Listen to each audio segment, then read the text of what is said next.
बच्चों हम consumption function and consumption theories पढ़ रहे हैं। ये आपके नोट्स का 9 चैप्टर है। हमने केंद्रीय consumption function, absolute income hypothesis, relative income hypothesis, permanent income hypothesis भी कहते हैं, थ्योरी भी कहते हैं, सारी कर ली है। और आज हमने लास्ट थ्योरी करनी है, लाइफ साइकिल इनकम हाइपोथेसिस। ये इधर बहुत अच्छे तरीके से डिटेल से दी हुई है और न्यूमेरिकल एग्जांपल्स के साथ अंडरस्टैंड करने के लिए ये नोट्स अच्छे हैं। लेकिन अगर इसमें आपको कुछ लेंथी लगते हैं, वैसे भी अपनी अंडरस्टैंडिंग क्लियर करने के लिए इधर ये जो आपकी सॉफ्ट कॉपी आपको मैंने बुक ये दी थी, इसमें ये 17 चैप्टर है, ये जैसा कि लिखा है। और आपकी जो हार्ड बाइंडिंग बुक है उसमें ये होगा 16 चैप्टर। तो इसको नेक्स्ट क्लास में थोड़ा सा मैं भी आपको दिखा दूंगी, लेकिन आप लोग खुद भी इसमें ये देखिए कि जॉन केन्स का कंजम्पशन फंक्शन, उसके बाद stagnation and Simon Kuznets binding consumption puzzle, intertemporal choices जो कि हमने उधर नोट्स में नहीं की है।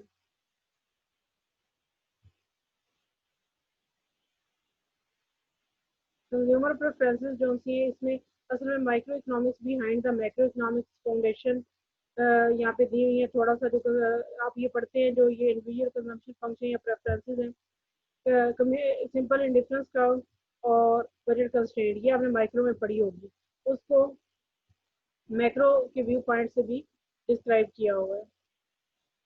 एंड हो चेंज इन इनकम, ये डायग्राम वैसे आपने माइक्रो में पढ़ी है, लेकिन इसको अगर आप मैक्रो के व्यू पॉइंट से अंडरस्टैंड करना चाहें तो ये भी डिटेल से दी हुई है। इसके बाद आज वैसे तो मैंने लाइफ साइकिल इनकम हाइपोथेसिस पढ़ी है, लेकिन उसकी जो अंडरस्टैंडिंग एक्सप्लेनेशन है वो आपके नोट्स में बहुत ज़्यादा लेंथी है। आप पहले उसको उधर से करके तो बाद में इधर से भी देख या कर सकते हैं, लेकिन फिलहाल हम वही करेंगे। इसमें से जो चीज़ें उधर से रह गई होंगी और ज़रूरी करने वाली होंगी वो मैं आपको बाद में इधर से करवा दूंगी। ये आपको आज दिखाने का पर्पज़ ये है कि नेक्स्ट क्लास में आने से पहले आपने ये चैप्टर अपनी मैन की बुक से भी देख के आना। इधर सॉफ्ट कॉपी में 17 चैप्टर है, जबकि हार्ड बाइंडिंग में ये 16 चैप्टर है आई थिंक से।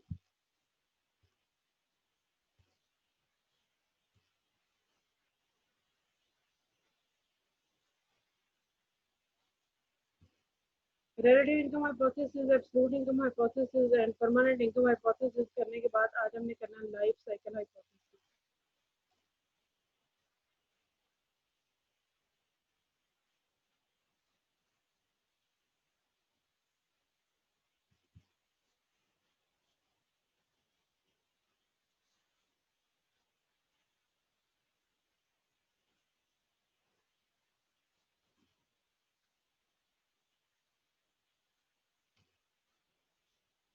The life cycle hypothesis presented by the Modigliani. It is of the view that the individual plan their consumption and saving behavior over long period in the intention of allocating their consumption is the best possible way over their lifetime. Life cycle hypothesis जैसा कि आपको नाम से है कि according to this hypothesis कोई भी person अपनी इनकम को किस तरह से स्पेंड करना है अपनी कंजम्पशन प्लानिंग करते हुए, हमेशा ये बात माइंड में रखेगा कि उसकी ओवरऑल लाइफ तकरीबन कितनी होगी और ये कि उसकी अर्निंग ईयर्स कौन सी होंगी। मेन प्लानिंग किसी एक गिवन पीरियड के लिए नहीं होगी, फॉर द लाइफ टाइम होगी। फॉर द लाइफ टाइम में कोई भी शख्स कौन सा वो ये चाहता है कि अगर उसकी इनकम किसी टाइम पीरियड में ज़्यादा और किसी में कम है तो उसकी जो कंजम्पशन है वो स्मूथ रही रहे। मीन ऐसा ना हो कि किसी टाइम पीरियड में उसके पास कुछ भी ना हो उसे कंज्यूम करने के लिए। तो इसके लिए जब जिस टाइम पीरियड में ज़्यादा अर्न करता है उस टाइम पीरियड में वो फ्यूचर के लिए सेव कर लेता है, according to life cycle income hypothesis. According to the life cycle income hypothesis, that a average person income is more in the middle age as compared with his childhood and old age. Therefore, a person saves particularly to produce consumption in old age. कि लोगों को पता होता है कि उनकी बचपन में और उनके बुढ़ापे में उनकी इनकम कम होगी, जबकि मिडिल एज में उनकी इनकम ज़्यादा होगी, तो उस टाइम पीरियड में अपनी ओल्ड एज के लिए इनकम सेव कर लेते हैं। The consumption function presented by life cycle income hypothesis is may be written like this: C consumption, lifetime consumption is equal to A marginal propensity to consume.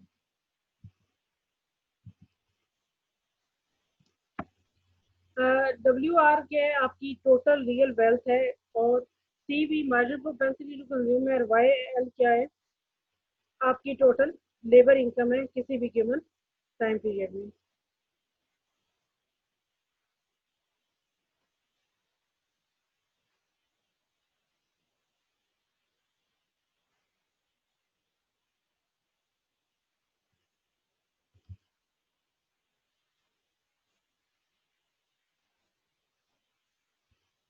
Now real wealth का कुछ proportion किसी भी time period में एक शख्स consume करेगा, जबकि कुछ में भी सेव करे। इसी तरह आपकी जो लेबर इनकम किसी भी गिवन टाइम पीरियड में उसका कुछ पोर्शन आप कंज्यूम करेंगे।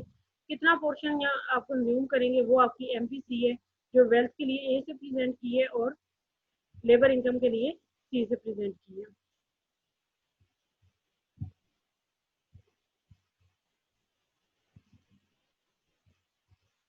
नाउ यहाँ पे कुछ ये सिंबल्स दिए हुए हैं जिनको प्रेजेंट करने के लिए। For example, if a person live for NL years and work and earn income for the WL years, his retirement period will be total NL उसकी जो जिंदगी थी उसमें WL जो वर्किंग ईयर से वो निकाल दे तो वो उसका टाइम पीरियड आ जाएगा जब उसने रिटायरमेंट ली। And it is assume that a person does not earn any interest, ये भी एक अजम्पशन है इसका, जिसके बाद में क्रिटिसिज्म भी है कि जो भी वो अपनी वेल्थ में से या इनकम में से सेव करता है उस पर रेट ऑफ इंटरेस्ट वो अर्न नहीं करता। अब क्वेश्चन ये है कि what are the individual lifetime consumption possibilities, कि उसकी लाइफ टाइम कंजम्पशन की पॉसिबिलिटीज क्या है, वो क्या कंज्यूम करेगा, and how an individual chooses to distribute his consumption over lifetime. एक शख्स ये कैसे डिसाइड करेगा कि उसे अपनी कंजम्पशन लाइफ टाइम पे किस तरह से स्पेंड करनी है। और थोड़ी देर के लिए इसको एक्सप्लेन करने के लिए, for the time being they have assumed that they ignore that there is any property income और इनकम फ्रॉम द एसेट्स के, एसेट से या प्रॉपर्टी से उस शख्स की कोई इनकम नहीं है। नाउ इन सारे जमीन्स को सामने रखते हुए आप अज्यूम करें कि किसी भी शख्स के NL total number of years है उसकी लाइफ के, उसमें जितना भी वो कंज्यूम करेगा it should be equal to his total income labour income multiplied by his wealth income. अगर एक लेबर इनकम और वेल्थ इनकम मिला के जो उसकी टोटल इनकम बनती है उससे ज़्यादा वो ओवर द लाइफ टाइम वो कंज्यूम नहीं कर सकता। आगे आप इसको क्या करें कि इक्वेशन नंबर 2 में ये जो NL है इसको आप राइट साइड पे ले जाएं, या आप इसको इस तरह कर लें जैसे बुक में लिखा है कि आप डिवाइड करें दोनों side of equation by NL। जब आप डिवाइड करेंगे तो आपके लेफ्ट साइड पे सिर्फ आपके पास लेफ्ट हैंड साइड पे C रह जाएगा, जबकि राइट हैंड साइड पे WL ओवर NL। आप इसको थोड़ा सा इसको सेपरेट कर लें, इसको फैक्टर ऑफ प्रोपोर्शनैलिटी बनाने के लिए, और YL के आपके टोटल लेबर इनकम है। इन दिस इक्वेशन 4, ये जो आपका पार्ट है WL ओवर NL जो कि ये है, it represents the factor of proportionality. Accordingly this equation states that in each working year of life a fraction of labour income is consumed. ये उसकी वर्किंग ईयर ऑफ लाइफ है, उसका ये fraction है उस लेबर इनकम का जो वो इस गिवन ईयर में वो शख्स कंज्यूम करेगा। And this fraction will be equal to proportion of working life in total life. ये फ्रैक्शन आप किस तरह से कैलकुलेट करेंगे, तो उस शख्स की टोटल वर्किंग लाइफ को डिवाइड करके उसकी टोटल लाइफ से जब उसने टोटल कंजम्पशन करनी है तो इससे जो रेशो निकलेगी उस रेशो के अकॉर्डिंगली वो शख्स अपनी लेबर इनकम कंज्यूम करेगा और बाकी इनकम सेव कर लेगा। According to a numerical example, if a person start working at the, एक बंदे की 20 साल उम्र उसने काम शुरू करना किया है and he will be retired at 65 years of age. 65 साल की उम्र में उस शख्स से रिटायर हो जाना है, और आप अज्यूम करें कि 80 ईयर्स उसकी टोटल लाइफ है। नाउ उसके वर्किंग ईयर्स कितने हैं? 45, 65 आप उसकी रिटायरमेंट है, इनमें से आप 20 ईयर्स निकाल दें तो उसके आपके 45 उसके वर्किंग ईयर्स हैं। 20 ईयर्स का शख्स पहले हो चुका है, 80 ईयर्स उसकी एज्यूम करेंगे टोटल लाइफ है, उसमें से 20 माइनस करें तो 60 ईयर्स उसने अपनी इस इनकम को कंज्यूम कर लिया। अब उसकी टोटल लाइफ टाइम इनकम क्या है कि 45 उसके वर्किंग ईयर्स हैं, $30,000 उसकी जो सी वो एक ईयर्स की इनकम है, तो इसको आप मल्टीप्लाई करें 45 से तो उसकी टोटल जो लेबर इनकम है लाइफ टाइम में वो आपके पास आ जाती है। अब जब टोटल लेबर इनकम आपके पास आ गई तो अब उस शख्स क्या वो इवनली अपनी ज़िंदगी में इस इनकम को कंज्यूम करना चाहता है, और पीछे उसकी लाइफ जो थी 60 ईयर्स रिमेनिंग है, तो this income divided by 60 will be equal to consumption in each period, which is equal to $22,500 per year per working year per year of life. अच्छा, इसी चीज़ को आप ये अब हमने मैनुअली इसको कैलकुलेट किया है।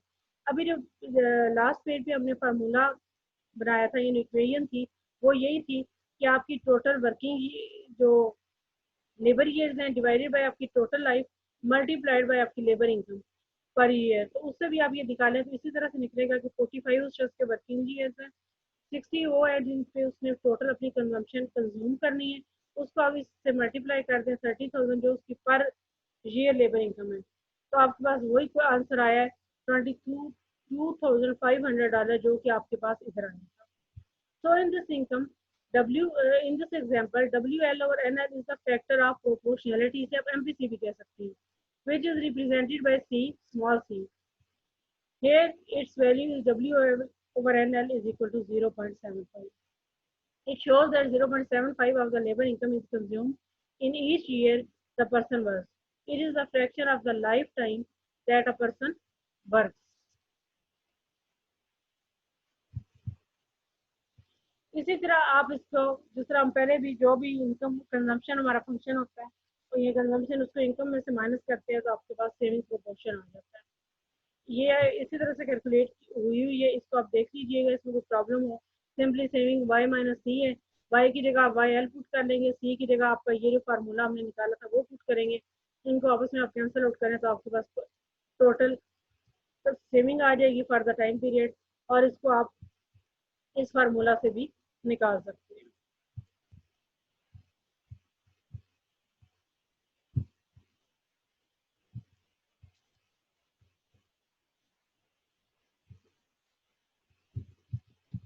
With the help of diagram, if we want to understand the life cycle hypothesis, आप assume करें कि टोटल 60 आपके कंज्यूमिंग ईयर्स हैं, 20 से हमने शुरू किया जब उस शख्स ने काम करना शुरू किया, 45 उसकी वर्किंग ईयर्स हैं, 60 में से यहाँ 65 थे वैसे यहाँ पे जब उन्होंने एग्जाम्पल लिखी है, -20 आप करें तो यहाँ पे 45 उसके वर्किंग ईयर्स आ जाते हैं। मैक्सिमम इनकम जो किसी भी टाइम पीरियड में उसने अर्न की वो इस हाइट से दी हुई है, और उसकी consumption for the life time जो हमने निकाली थी एवरेज वो 22,500 है, जो कि आप एक स्ट्रेट लाइन ड्रा करेंगे थ्रू आउट लाइफ वो पर ईयर इतनी इनकम में से कंज्यूम करेगा।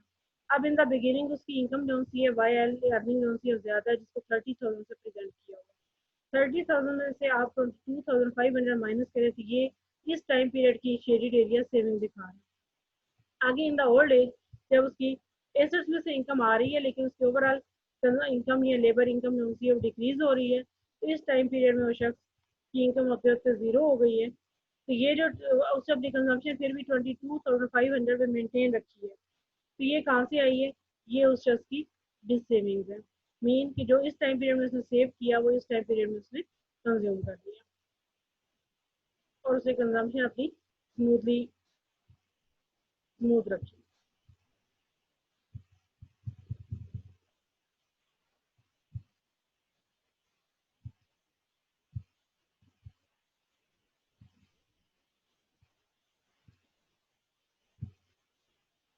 नेक्स्ट हमने ये ज्यूम किया था कि इसमें एक शख्स की वेल्थ भी हो सकती है कि जब वो शख्स पैदा हुआ है तो उसके पास कुछ ना कुछ वेल्थ हो, तो उसका भी ज़रा इफेक्ट उस शख्स पे पड़ेगा कि जब वो अपनी लाइफ टाइम के लिए सेव कर रहा है तो वो अपने माइंड में रखेगा कि इतनी उसके पास वेल्थ है, और उस वेल्थ को सामने रखते हुए कि वो फ्यूचर में इसमें से भी कुछ ना कुछ ले सकता है। अब हम अज्यूम करते हैं कि एट पॉइंट टी कोई भी लाइफ में कोई ईयर है जिसको हमने टी कहा है, और उस शख्स के पास जो वेल्थ का स्टाफ है वो डब्ल्यू आर है, और उसकी लेबर इनकम जो सी है वो डब्ल्यू एल माइनस टी है, क्योंकि पिछले साल आप निकाल दें तो इस साल में अगले जो साल है उनमें पर ईयर जो लेबर इनकम आ रही है आप उसे कंसिडर कर लीजिए। विद द लाइफ एक्सपेक्टेंसी उसकी क्या है N L minus T, T जो इस वक्त उसकी लाइफ है उसमें से आप टोटल लाइफ में से माइनस करें तो रिमेनिंग ईयर्स आपके पास आ जाएंगे।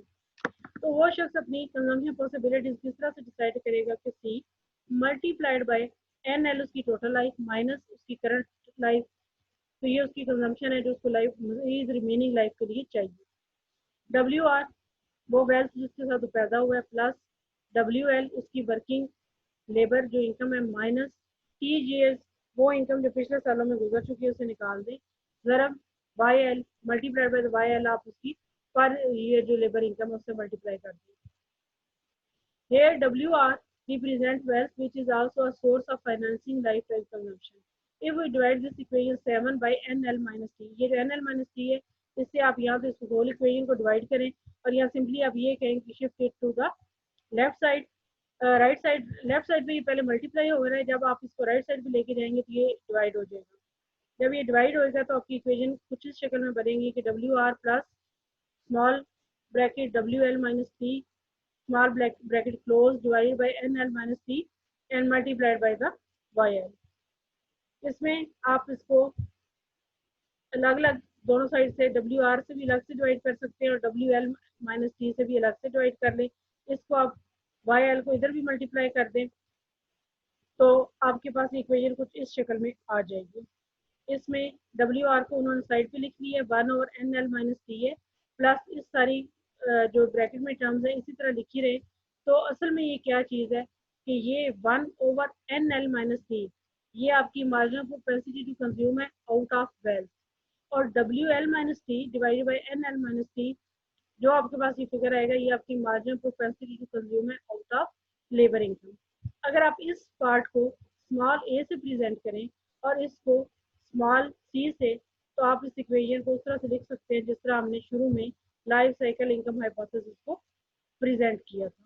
Hair C will be equal to A W R plus C Y L. इसमें अगर आप वो फिगर पुट करें तो आपके पास ए आती है 0.025। आपने अज्यूम किया हुआ इसमें कि जब हमने कैलकुलेट करना शुरू की ये कंजम्पशन फंक्शन, ये भी सिर्फ जब हम वेल्थ फैक्ट पढ़ रहे हैं तो शख्स की उम्र जो सी वो 40 ईयर्स है, उसकी वैल्यूज को यहाँ पुट करके आप ये ए और सी की वैल्यू कैलकुलेट कर सकते हैं।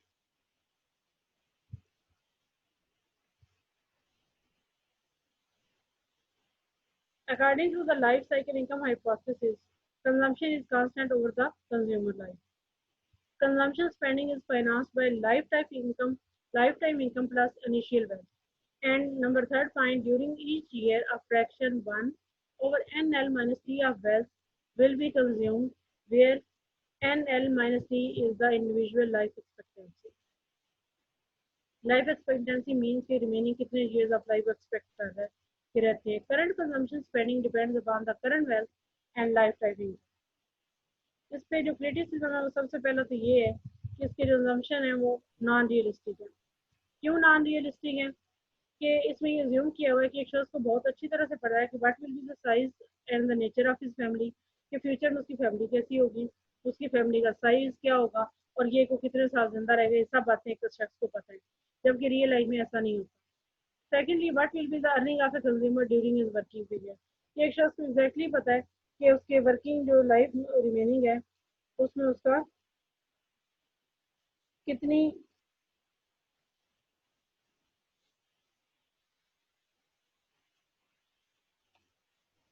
अर्निंग रहती है।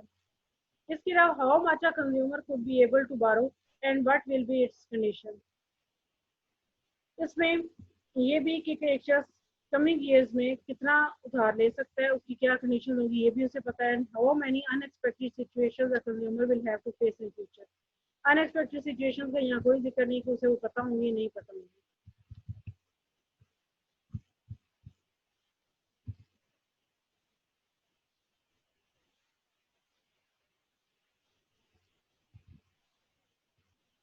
इसमें से बच्चों को क्वेश्चन हो तो आप पूछ सकते हैं। इसको देख के आइएगा। ये चैप्टर ऑलमोस्ट खत्म हो गया, इसमें थोड़ा बहुत कुछ रहता है वो हम ऐड कर लेंगे।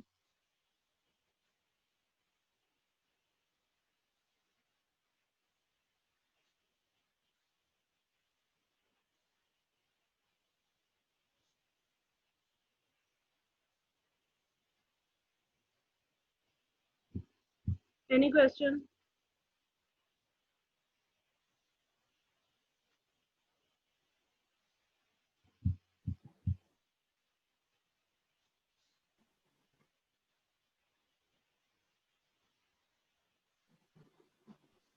No ma'am. अच्छा,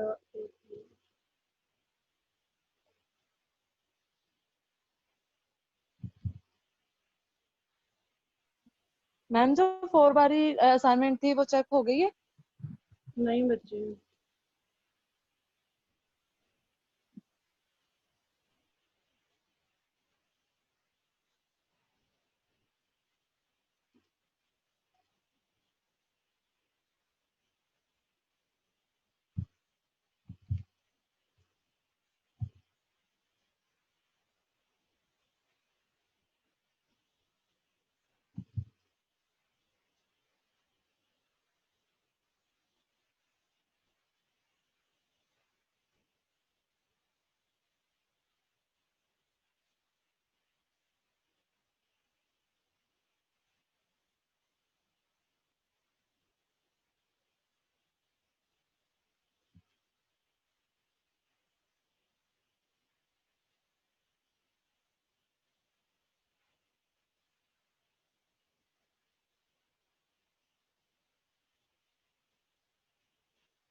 अब चूंकि आपका कोई क्वेश्चन नहीं, इसका मतलब है कि आपको सारी बातें बहुत अच्छी तरह से समझ आ गई है।